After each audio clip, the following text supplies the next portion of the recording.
J'ai posé la question de savoir pourquoi est-ce qu'on fait les coutumes et quelle était la symbolique de ces rituels. J'ai reçu pas mal d'insultes me disant que va demander à tes parents ou quoi que ce soit. Bon, je tiens simplement à vous dire que ma question n'était pas dans le sens d'insulter ce que c'est que les coutumes, mais c'était dans le sens de connaître, que vous donnez votre point de vue. Il faut qu'on soit en mesure d'expliquer aux gens ce que nous faisons. Ça encourage ceux qui vont s'immerger dans ces rituels-là. Il faut comprendre que les coutumes, c'est la meilleure façon de communiquer avec la divinité.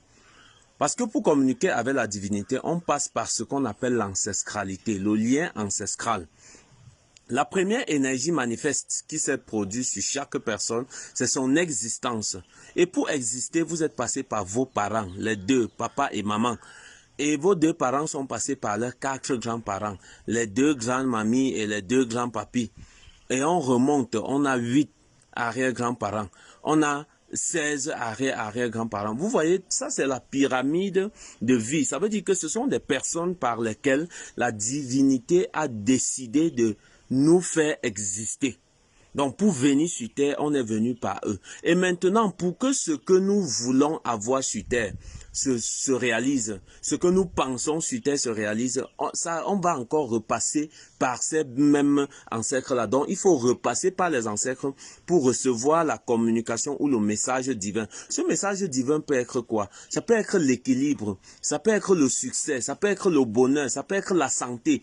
Tout ça, ce sont les messages divins qu'on peut décrypter maintenant et comprendre. Cependant, pendant la vie de ton papa ou d'un de tes ancêtres, il a pu faire des choses qui ne sont pas bien. Pas de son vouloir, parfois même pour sauver sa progéniture. Ceux qui sont parents peuvent comprendre. Des fois vous insultez, des fois vous volez, des fois vous bavardez ou des fois vous faites ce qui ne tient pas pour la cause de vos enfants, pour sauver l'enfant, pour aider l'enfant, pour faire ceci. Toutes ces choses que vous faites et qui ne doivent pas être faites, vous devez les réparer avant de partir. Et si vous ne les réparez pas, c'est vos descendants qui vont les réparer. Parce que ce que nous faisons du monde vivant, on doit les réparer du monde des vivants.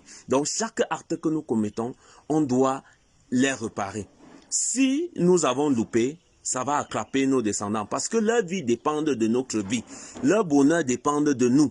Donc, quand nous faisons des coutumes au nom des ancêtres, c'est pour ouvrir la voie à ces ancêtres-là, afin qu'ils atteignent l'au-delà. L'au-delà, chez nous, c'est quoi? C'est la divinité. Chez nous, c'est l'ombre, ce qu'on appelle lieu sacré. Les énergies viennent de là pendant l'activité sexuelle et ils retournent après la mort. Donc, il faut qu'on prépare le chemin afin que l'énergie aille promptement, paisiblement et simplement. Donc, on simplifie les redevances. Certains d'autres simplifier les redevances. Donc, on va me poser la question, est-ce que quand on fait avec la poule, la chèvre, ça veut dire quoi? Écoutez, la symbolique de ça, c'est la consommation.